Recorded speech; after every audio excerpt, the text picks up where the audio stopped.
नमस्कार दोस्तों, रीट के लिए साइंस की टेस्ट सीरीज चल रही थी जिसका अगला वीडियो है। देखिए आज की वीडियो का पहला प्रश्न, पौधे ऊर्जा छोड़ते हैं तो श्वसन के दौरान पौधों द्वारा ऊर्जा का उत्सर्जन किया जाता है। अगला प्रश्न देखिए, निम्नलिखित में से कौन डीएनए अणु का एक घटक नहीं है? तो डीएनए में एडेनिन पाया जाता है, साइटोसिन पाया जाता है, थाइमिन क्षार पाया जाता है। यूरेसिल क्षार है वो डीएनए में नहीं पाया जाता, ये आरएनए में पाया जाता है। अगला प्रश्न देखिए, प्रोटोजोआ संघ में सम्मिलित जीव है। तो प्रोटोजोआ संघ के अंतर्गत एकोशिकीय जीव आते हैं। अमीबा भी प्रोटोजोआ संघ का जीव है, पेरामीशियम भी है, यूग्लिना भी है, प्लाज्मोडियम भी है। ये क्या है? प्रोटोजोआ संघ के जीव है। तो उपरोक्त सभी यहाँ पर करेक्ट आंसर हो जाएगा। अमोनिया का उत्सर्जन करते हैं। देखिए प्रोटोजोआ संघ के प्राणी अमोनिया का उत्सर्जन करते हैं। पोरीफेरा संघ के प्राणी भी अमोनिया का उत्सर्जन करते हैं और सिलेंट्रेटा संघ के प्राणी भी अमोनिया का उत्सर्जन नाइट्रोजनी अपशिष्ट पदार्थ के रूप में करते हैं।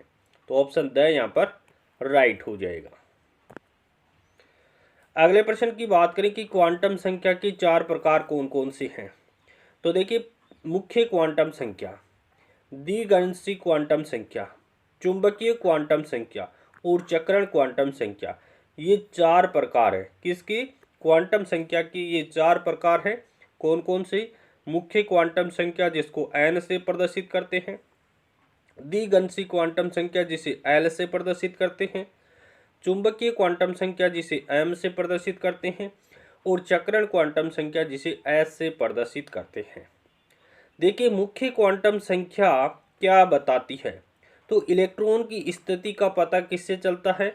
मुख्य क्वांटम संख्या से चलता है। इलेक्ट्रॉन की स्थिति का पता मुख्य क्वांटम संख्या से चलता है कि इलेक्ट्रॉन किस कोश में है, इलेक्ट्रॉन किस कोश में है, यह पता चलता है मुख्य क्वांटम संख्या के द्वारा। आगे देखिए, द्विगणसी क्वांटम संख्या क्या बताती है? तो इलेक्ट्रॉन की उपकोष में स्थिति बताती। इलेक्ट्रॉन की उपकोष में स्थिति कौन बताती है? द्विगणसी क्वांटम संख्या बताती है। अर्थात इलेक्ट्रॉन किस उपकोष में स्थित है, यह कौन बताता है? द्विगणसी क्वांटम संख्या बताती है। चुंबकीय क्वांटम संख्या क्या बताएगी? इलेक्ट्रॉन की कक्षक में स्थिति बताएगी। इलेक्ट्रॉन की कक्षक में स्थिति कौन बताएगी? चुंबकीय क्वांटम संख्या बताएगी कि कक्षकों का अभिविन्यास क्या है, ये बताएगी चुंबकीय क्वांटम संख्या। चक्रण क्वांटम संख्या क्या इंगित करती है? तो इलेक्ट्रॉन के चक्रण की स्थिति को इंगित करती है कि इलेक्ट्रॉन सही चक्रण में है या विपरीत चक्रण में। देखिए ये सही क्रम है और ये विपरीत चक्रण है। इस प्रकार की जानकारी कौन सी संख्या देगी? चक्रण क्वांटम संख्या के द्वारा पता चलेगा। अगला प्रश्न देखिए, सिलेंट्रेटा संघ का उदाहरण है। तो हाइड्रा है वो सिलेंट्रेटा संघ का उदाहरण है।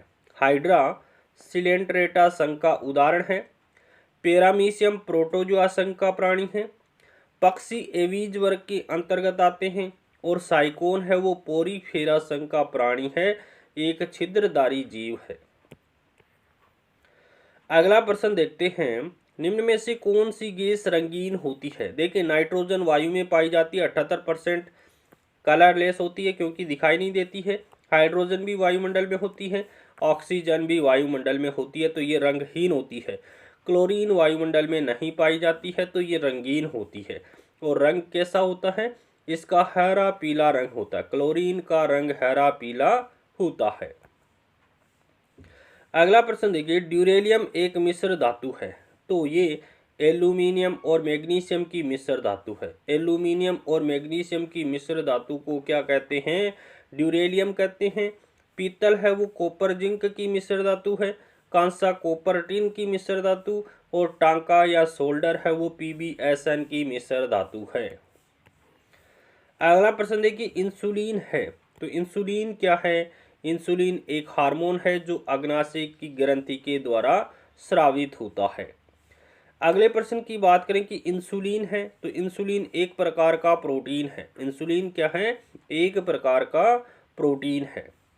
अगले प्रश्न की बात करें कि इंसुलिन में कौन सा तत्व पाया जाता है, तो जिंक तत्व पाया जाता है। इंसुलिन में जिंक धातु पाई जाती है। अगला प्रश्न देखते हैं कि इंसुलिन स्रावित होता है, तो ये अग्नाशय की बीटा सेल के द्वारा स्रावित होता है। इंसुलिन अग्नाशय ग्रंथि के बीटा कोशिकाओं से स्रावित होता है।